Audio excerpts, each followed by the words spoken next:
वाकई स्टिंग ने जीना मुश्किल कर दिया है नेताओं का। एक वक्त पर अरविंद केजरीवाल ये कहते थे कि कोई भी आपसे अगर कुछ गलत करे, पैसे मांगे, कुछ भी करे, स्टिंग ऑपरेशन कीजिए।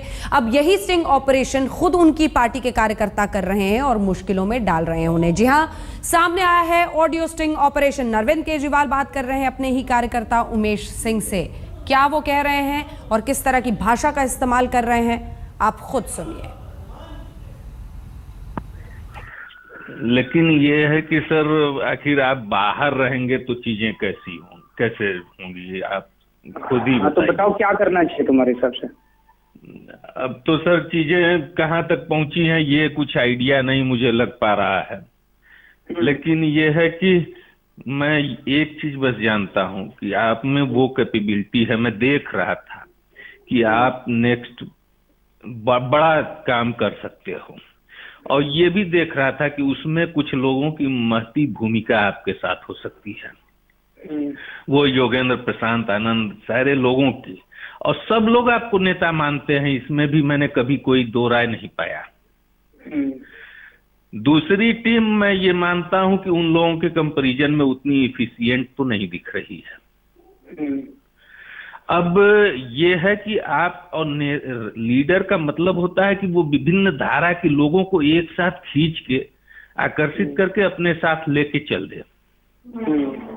अगर ये चीज डेवलप है और ये आपने कर ली तो मैं दावे के साथ कह सकता हूं इस देश में वैक्यूम है। मोदी के बस की चीज नहीं है, उसे आपने दिल्ली में हरा के दिखा दिया। आप उससे बड़े नेता बन के उभर सकते हो।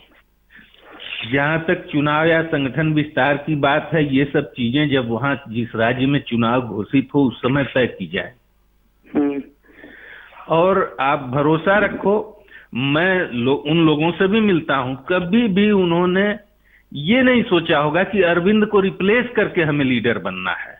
अरविंद को आगे करके वो सपोर्ट करना चाहते हैं।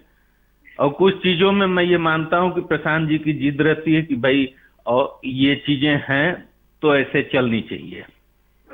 लेकिन ये भी मैं जानता हूं कि आप इस लोकसभा चुनाव के पहले तक प्रशांत जी को कैसे मैनेज कर लेते रहे हो, तो कहीं मुझे कोई प्रॉब्लम दिख नहीं रही है।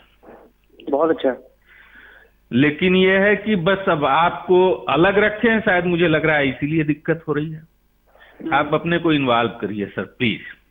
और मैंने कई बार आपसे कहा, मैं इस लड़ाई झगड़े के लिए नहीं आया था, मुझे कोई इंटरेस्ट नहीं है इसमें। आप प्रशांत भूषण और योगेंद्र यादव के साथ आप मिलकर काम कीजिए, आपको मेरी बहुत बहुत शुभकामनाएं। मैं इस लड़ाई झगड़े के लिए नहीं आया था। अगर जरूरत पड़ी तो मैं आम आदमी पार्टी छोड़ के अलग पार्टी बनाने की सोच रहा हूँ। आप लोग संभालिए आम आदमी पार्टी, बहुत अच्छी टीम है। प्रोफेसर आनंद कुमार, पिछले 4 दिन में प्रोफेसर आनंद कुमार और अजीत झा ने जो कमीनपंथी करी है, मतलब इतना कमीना। उन्होंने कहा आरटीआई लागू करो, हमने आरटीआई लागू कर, हमने कहा ठीक है तैयार है, बातचीत चल रही है अभी दोनों गुटों में। उन्होंने कहा वॉलंटियर पार्टिसिपेट, हमने सारी बातें उनकी मान ली। अब कल वो कहते हैं ये तो हम बार्गेनिंग कर रहे थे, हमारा ये इन चीजों में तो इंटरेस्ट है। तो इतने कमीने हो तुम लोग, क्या बार्गेनिंग कर रहे हो तुम लोग? इतने घटिया किस्म के इंसान हो तुम लोग। जो कम कैपेबिलिटी वाली हमारी टीम कह रहे हो ना, ये प्योर आदमी है। हमारे में क्षमता कम हो सकती है लेकिन हम दिल के काले नहीं है। ये लोग दिल के काले और ये लोग एक नंबर के कमीने लोग हैं। तो आपको शुभकामनाएं उमेश। सर ऐसा मत समझिए। सुनिए, मेरे को इसके ऊपर और कोई चर्चा नहीं करनी है, इसलिए मैंने अलग कर रखा है। अब ये देख लेते हैं क्या करने हैं, नहीं तो मैं अपने 67 MLA लेके अलग हो जाऊंगा। आप लोग चलाइए आम आदमी पार्टी, मेरे को कोई लेना देना नहीं। प्लीज देखिए, बात ये मेरी आपकी नहीं है सर, बात इस देश की। ये क्या तमाशा है आपका कि सारे मिलके चलो? उनसे जाके बात करो ना। उन सालों ने हराने में, तुम्हारी अच्छी टीम जो कह रहे हो, उन्होंने हमें हराने में कोई कसर नहीं छोड़ी दिल्ली चुनाव के अंदर। उनको अब साथ लेके चले। किसी और पार्टी में होते उनके पीछे लात मार के उन पार्टी से बाहर निकाल देते सालों को। कमीने लोग हैं वो एक नंबर के, तुम्हें पता नहीं है वो क्या है। सर इतना नजदीक से तो मैं नहीं देख पा रहा हूँ, मैं समझ पा रहा हूँ। तो फिर मत बोलिए अगर नहीं देख पा रहे हैं तो। ठीक है, सॉरी सर अगर मेरी बात